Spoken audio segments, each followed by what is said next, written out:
Ladies and gentlemen, please welcome the Honorable Nancy Pelosi, Speaker of the United States House of Representatives. The Honorable Charles. That you are love. You are the source of all that is good and just and true and compassionate.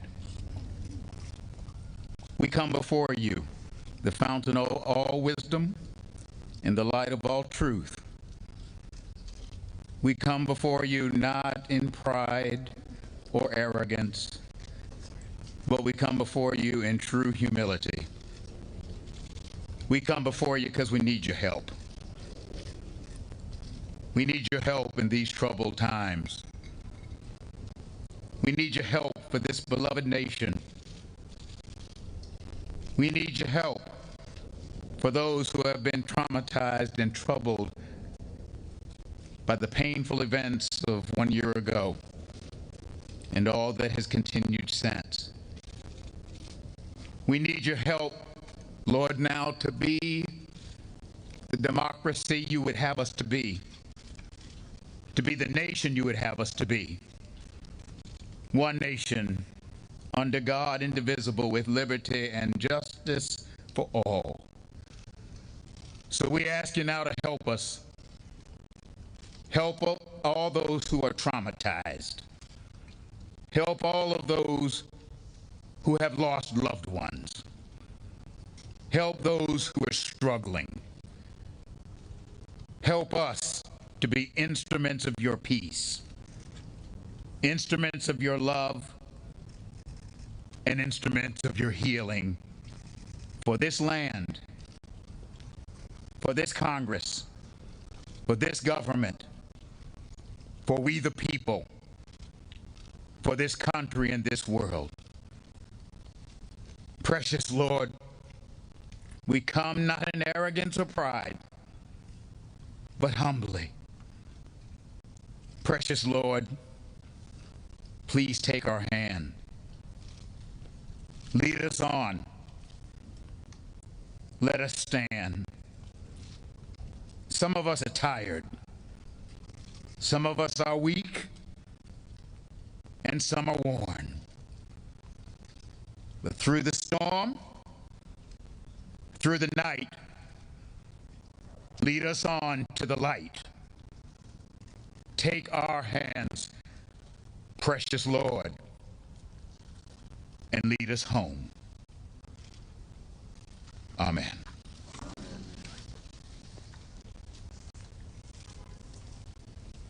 Ladies and gentlemen, Master Sergeant Sarah Sheffield of the President's Own United States Marine Band.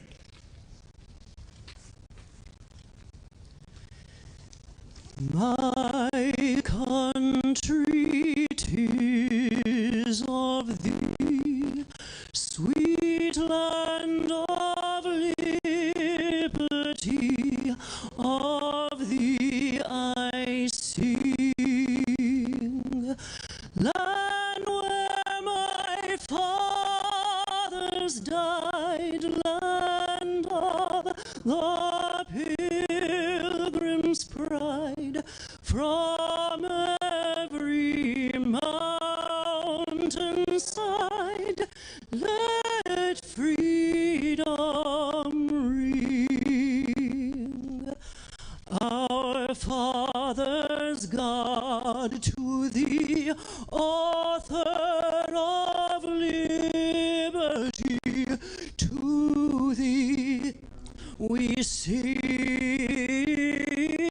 Long may our land be bright with freedom's holy light. Protect us by thy might, great God, our King.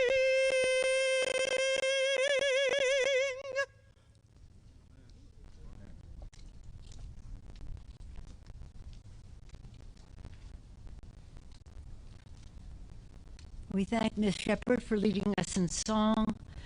Bishop Curry for leading us in prayer. On behalf of the distinguished Democratic leader of the Senate, all of our colleagues from the House and Senate, we prayerfully walk 1 year since the insurrection and patriotically honor the heroes who defended the Capitol and our democracy that day. Let us all here join in a moment of silence in memory of those who lost their lives and sacrificed so much for our democracy that day.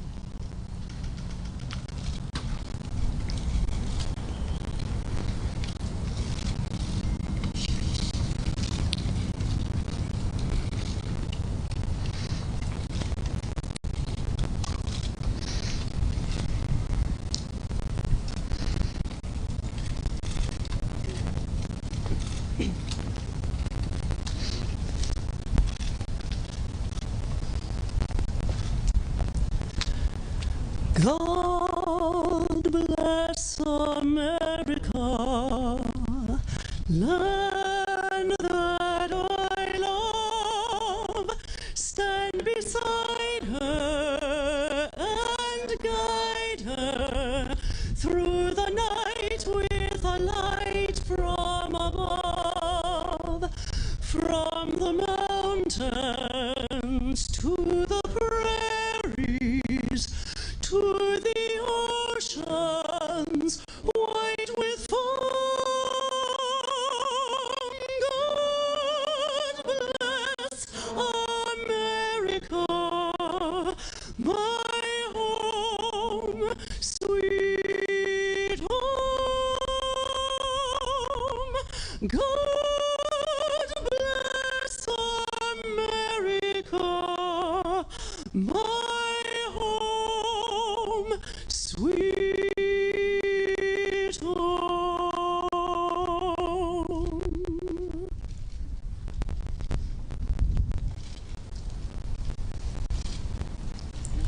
Ladies and gentlemen, thank you for joining the prayer vigil. Have a good rest of your evening.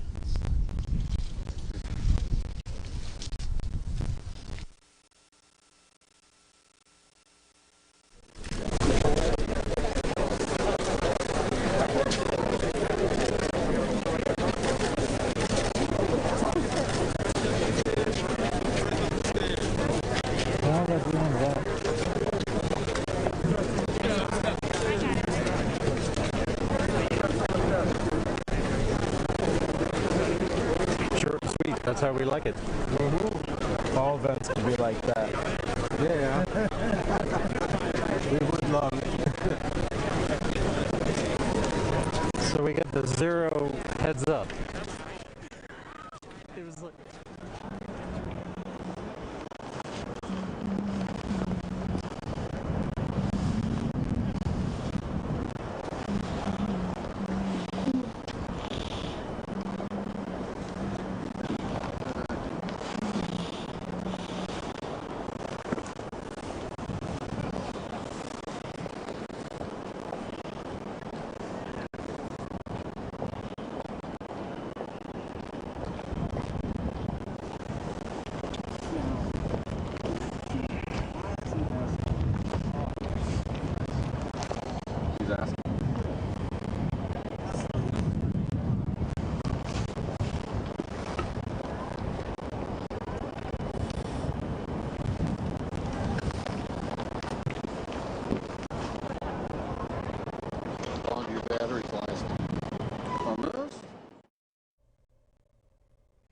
And good evening from Washington as the House Democrats wrap up a prayer vigil commemorating the first anniversary of the January 6th attacks on the Capitol here in Washington.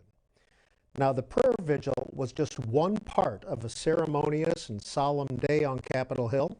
Several events were held to mark the January 6th anniversary, and we'll be showing you several of these commemorations tonight. Among the speakers from today that you'll hear this evening, President Joe Biden, Vice President Kamala Harris, and Speaker Nancy Pelosi. Also, later in the day, historians and lawmakers reflected on the attack, and we'll show you some of those as well. But this evening, and most importantly, we want to hear from you. What do you remember about January 6, 2021 and the days and weeks that followed? What do you think of the congressional investigation into the attacks? And how would you describe the political condition of our country now? Here's how you can get through. If you live in the East and Central time zones, 202-748-8920 is the number for you to dial. For those of you in the Mountain and Pacific time zones, 202-748-8921. We'll begin taking those phone calls in just a few minutes. Now, if you can't get through and you still want to make a comment, try our text line. This is for text messages only, 202-748-8903. Please include your first name and your city, if you would, in your text. And finally, you can connect with us on social media, at C-SPAN, Facebook, Instagram, Twitter. You can make a comment there as well. We'll begin taking your views in just a minute. We want to show you just a little portion of President Biden's speech from earlier today. And so at this moment, we must decide, what kind of nation are we going to be? Are we going to be a nation that accepts political violence as a norm? Are we going to be a nation where we allow partisan election officials to overturn the legally expressed will of the people? Are we going to be a nation that lives not by the light of the truth, but in the shadow of lies? We cannot allow ourselves to be that kind of nation. The way forward is to recognize the truth and to live by it. The big lie being told by the former president and many Republicans who fear his wrath is that the insurrection in this country actually took place on Election Day, November 3rd, 2020. Think about that. Is that what you thought? Is that what you thought when you voted that day? Taking part in an insurrection? Is that what you thought you were doing? Or did you think you were carrying out your highest duty as a citizen and voting? The former president's supporters are trying to rewrite history. They want you to see Election Day as the day of insurrection. And the riot that took place here on January 6th as a true expression of the will of the people. Can you think of a more twisted way to look at this country, to look at America? I cannot. Here's the truth. The election of 2020 was the greatest demonstration of democracy in the history of this country. More of you voted in that election than have ever voted in all of American history. Over 150 million Americans went to the polls and voted that day. In a pandemic, some at great risk to their lives. They should be applauded, not attacked. And we'll be showing you President Biden's full speech from Statuary Hall a little bit later this evening. Just wanted to give you a preview. Here's how we can connect with you tonight. 202 is the area code, 748-8920 if you live in the East and Central time zone, 748-8921 for those of you in the Mountain and Pacific time zone. Text messages only, 202-748-8903. Include your first name and your city if you would. Now, former President Trump, who was scheduled to give a press conference today at Mar-a-Lago, canceled that. He will be speaking in Arizona on January 15th, but he sent out a couple of statements. Here was one. Here was his first statement that he sent out. Biden, who is destroying our nation with insane policies of open borders, corrupt elections, disastrous energy policies, unconstitutional mandates, and devastating school closures, used my name today to try to further divide America. This political theater is all just a distraction for the fact Biden has completely and totally failed. Our country no longer has borders, has totally and completely lost control of COVID record numbers, is no longer energy independent, inflation is rampant, our military is in chaos, and our exit or surrender from Afghanistan was perhaps the most embarrassing day in the long and distinguished history of the United States, and so much more. Why is it that the unselect committee of totally partisan political hacks, whose judgment has long ago been made, not discussing the rigged presidential election of 2020? It's because they don't have the answers or justifications for what happened. They got away with something, and it is leading to our country's destruction. They want all conversation concerning the election canceled. Just look at the numbers. They speak for themselves. They are not justifiable. So the complicit media just calls it the big lie, when in actuality, the big lie was the election itself. That was former President Trump in a statement earlier today. Now to get your voices, Terry, Union Mills, North Carolina. Please go ahead. Hi, Terry. Yeah, I disagree with former President Trump. Although I voted for him, some of us wish that he would have continued, only because he was not a politician, that he was a businessman, and he was able to get things done. Did January 6th change your mind? Yeah, not necessarily. I think that it was a small group of people. I don't think President Trump actually did anything to encourage it. Again, his speech was after the fact. Now, the thought is that, yeah, it was wrong. It should never have happened. And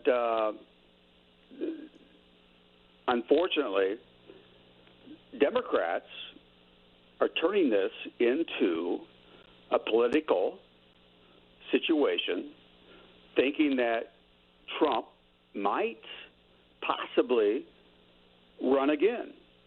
And they're going to use this against him. So they're going to keep this alive. They're going to keep this alive for a few more years until... Terry, thank you. Calling from North Carolina, this is Ronald in San Carlos, California. Good evening, Ronald. Good evening. It's Donald, actually. The last speaker took a lot of my points, but basically, being a history buff, I know only one thing. We have to get on with our lives, and we have to unite in the process of peace and caring for one another. We got to get beyond money. So, Ronald, as a history buff, how do we unite? Has this happened in the country before?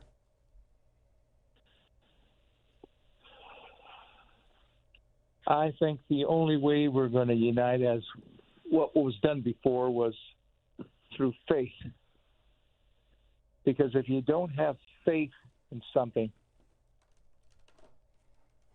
you eventually are going to fail. That's Ronald in California. Rose is in Camp Springs, Maryland. Rose, what are your thoughts about January 6th? Yes, sir. I was a mother. I have a son that was working there at the time. It's not only that the senators and Congress people that was there, but as a parent and as a mother, to have my son call me to tell me that my child, if something happened to me, Mom, take care of his little girl. I said, well, what's going on? So I jumped up just to know that some people don't get it. This is the nation's capital. And I feel that we shouldn't even be having this conversation. When you have someone and people in the world, such as what happened, to just be letting go. Oh, come when they want to. So I feel really sad that as a nation, we cannot get it together. It's not about Republicans or Democrats. Everyone works together there, especially the employees that work there. They were, to me, the forgotten ones.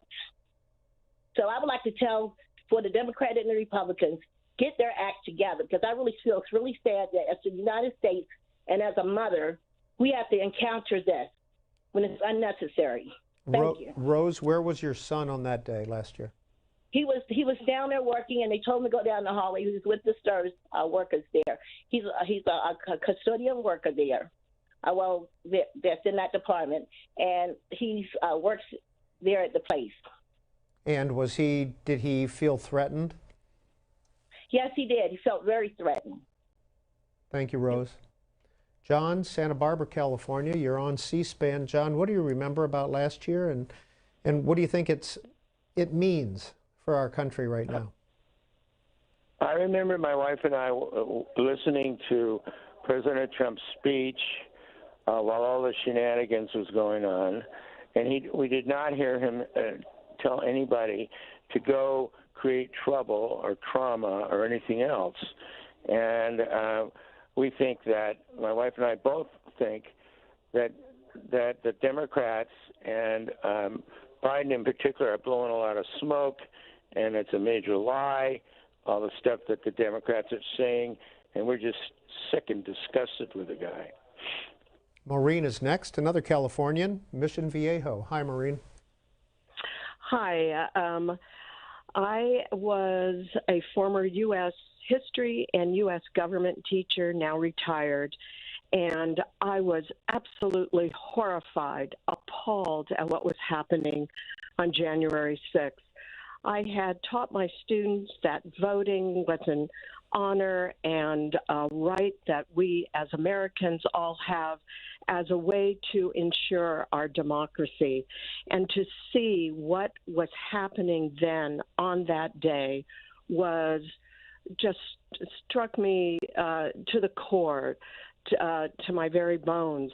And to now have the Republicans not want to find out how this happened, why this happened, to prevent this from happening again, it just astonishes me.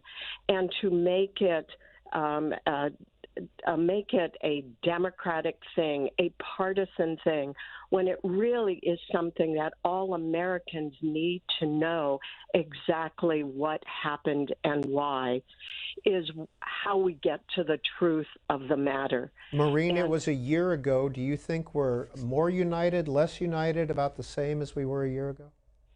Absolutely less united. It just astonishes me that a large majority of people think violence is a way that we're going to solve our problems. And I do not think they have learned the lessons from the War of 1812, from the Civil War, from all of the civil rights lessons that we have had in our country, and to not want to come together as Americans under the rule of law, looking over. I think they need to read the Constitution again and read some of the founding documents that our founding fathers wrote. Read the Declaration of Independence again. All right, we're going to leave it there. Thank you, Maureen. Now, Senator Lindsey Graham, a Republican of South Carolina, sent out several tweets today. We're going to read two of them to you. The Biden presidency, 1 year after January 6th, is in free fall, not because of the attack on our Capitol, but because of failed policies and weak leadership. He also said, finally, President Biden and Vice President Harris's speeches today were an effort to resurrect a failed presidency more than marking the anniversary of a dark day in American history. David's in Virginia Beach, Virginia. David, what are your thoughts about January 6, 2021 and what it means? Well, I was there January 6th, and I'm no follower. I'm not a fan. I don't support politicians. David, when you say you were there, what do you mean you were there? I was there. I was at the Capitol building. Did you go to the Trump rally earlier down by the White House? Yes. Okay. And and you know, there's been this whole let's find out what the investigation. Let's investigate what caused this. What they don't say is why was everybody there? Why did people show up, and why do they have questions about the election? Well, why did you show up? Well, I'd seen a lot of things online, on television. I saw legal observers in vote counting precincts around the country kicked out, Republican observers kicked out, windows obscured from camera views. There was just so many things. There were laws and rules for voting that were changed at the last minute against states' laws. So you were in the crowd outside the Capitol. Did you get into the Capitol building itself? No, I didn't go in. I'm not that stupid. But so we went there not because I'm some minion of Donald Trump. I'm far from that. I was not for him in the beginning, and I had a lot of discussions with my dad about that. I'm from New York, and I just was I wasn't for Donald Trump. So I didn't go there because I'm a minion. I went there because I saw some serious things that brought up questions about the election. And I went there to hear the rally, to be at the rally. We left early because we got tired of listening, and we walked over. And I'll tell you, there were elements there while Donald Trump was still speaking. People had already started hammering down the barricades and attacking. And I was with federal law enforcement guy. And he pointed out, he said, see this guy? He says, he's Antifa. He's directing people. And you could see they had command, control. He was saying, okay, you guys hit hard on the left. And when they pull over to come at you, we'll push in on the right. So there was this command and control people that were antagonizing the situation. And just like the Antifa did with Black Lives Matter, they're professionals at hijacking moments. And they were hijacking it when by the time most of the people got there, most of the battling is over, the barricades are gone.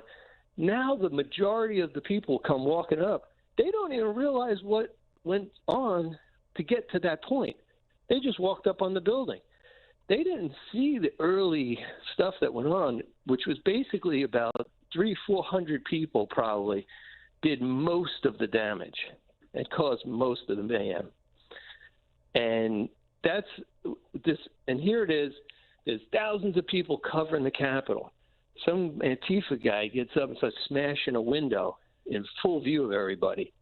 A military-looking guy gets up, grabs him, and takes the baton out of his hand, right? The whole crowd starts chanting, F Antifa, we don't smash. F Antifa, we don't smash.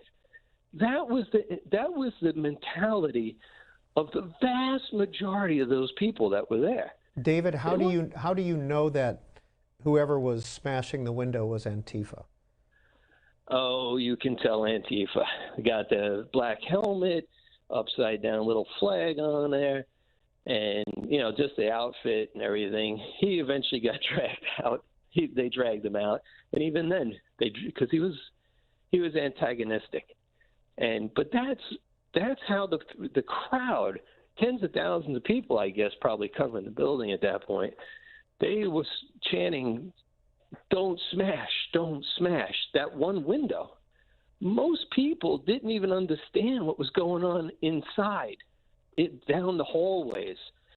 The majority of the people were just, they didn't even know what was going on. All right, David, thank you for sharing your experience with us on this first anniversary of the January 6th Capitol attacks, which is also the certification of the 2020 presidential election. We're getting your views. The House Democrats held several commemorations today. We'll be showing you those as the evening goes on as well. Sandy in Salem, Massachusetts. Sandy, what are your thoughts about the first anniversary? Oh, my God. My thoughts went to the guy that spoke and said that this happened after the fact, which it didn't. And then the guy before, with the woman before, how do we reunite? How do we unite? By learning the truth. And that last guy needs to be in court to testify that it was all Antifa when it was shown otherwise, but that's all right. So, Sandy, do you think the country is more united than it was a year ago politically? Or how would you describe our political condition today?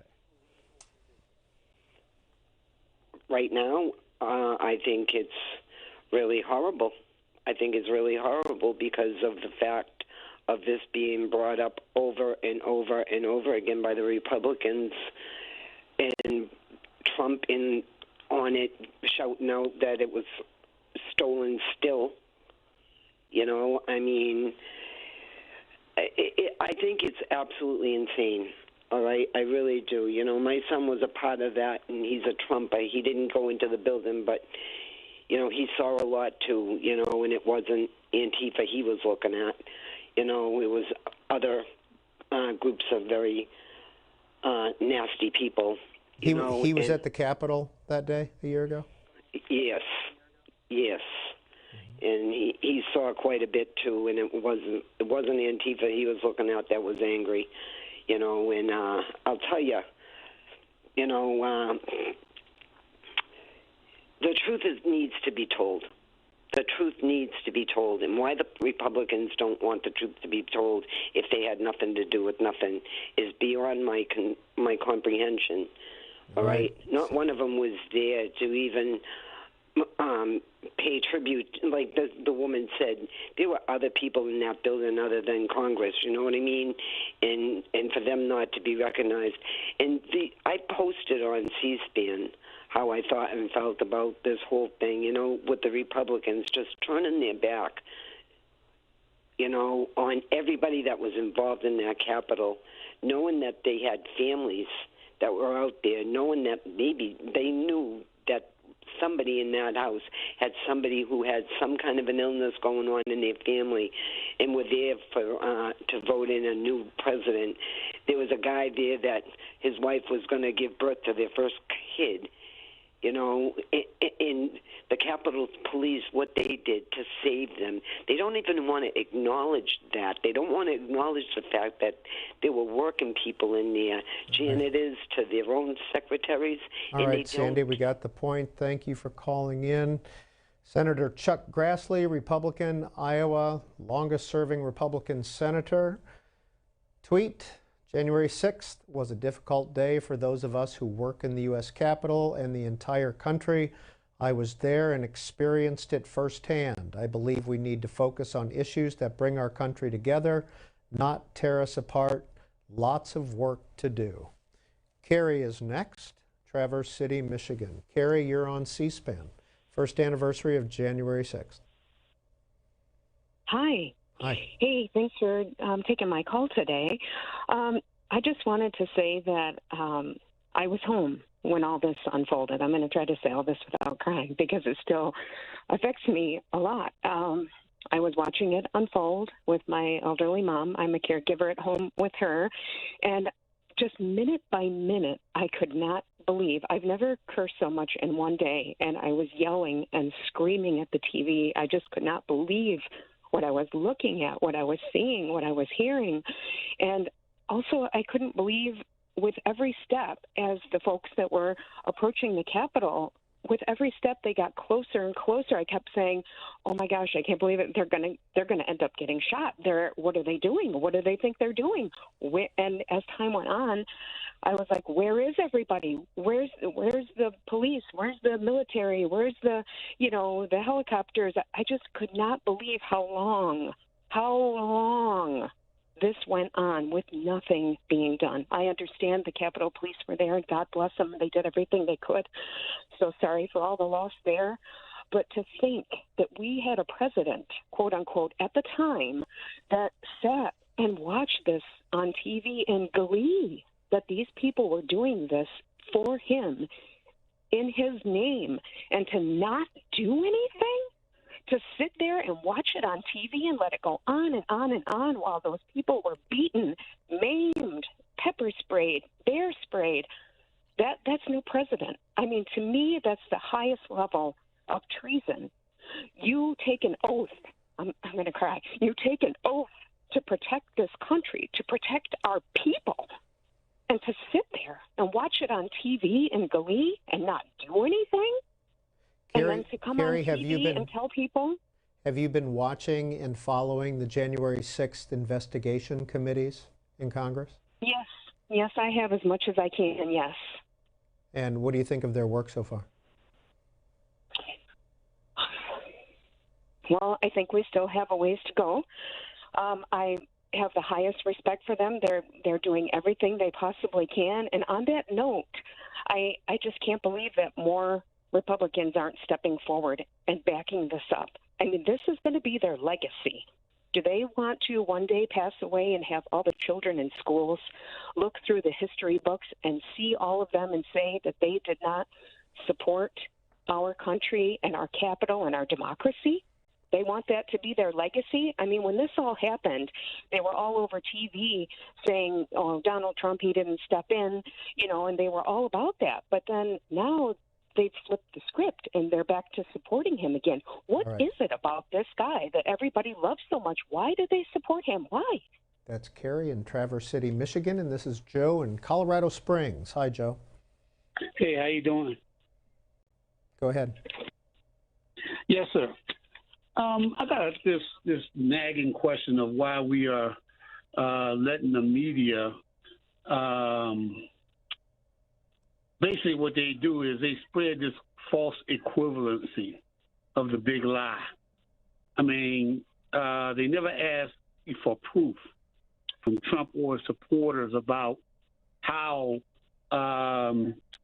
this insurrection of January 6th started or took place. They put people on who give the conspiracy version without coming back with facts, somebody with facts. So it's like one-sided, like they're reporting just the conspiracy side of it or the far-right side of it. I mean, we all knew that Trump was not exactly a truth teller when he was elected and before that. But we still treat what he says as the truth, and we know it's not. You know, his minions in Congress is willing to follow this guy, even though they know it's a big lie. We all sat here on TV and watched as live as it was happening. Joe, do you think the country is in better shape than it was a year ago politically? No, it's not. And the reason it's not is because we keep putting out this false equivalency. Those people are not that dumb. Let's get this straight. Okay, they saw the exact same thing we saw. But because they say they didn't, we treat it as if that's their, it's the truth. It's an alternative fact. And we know that the alternative fact is a lie. All right, okay? That's Joe in Colorado Springs. We're going to continue to take your calls all evening. We're also going to show you some of the events from Capitol.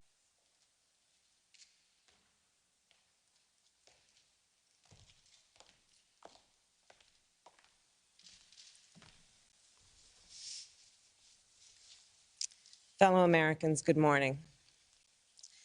Certain dates echo throughout history, including dates that instantly remind all who have lived through them where they were and what they were doing when our democracy came under assault.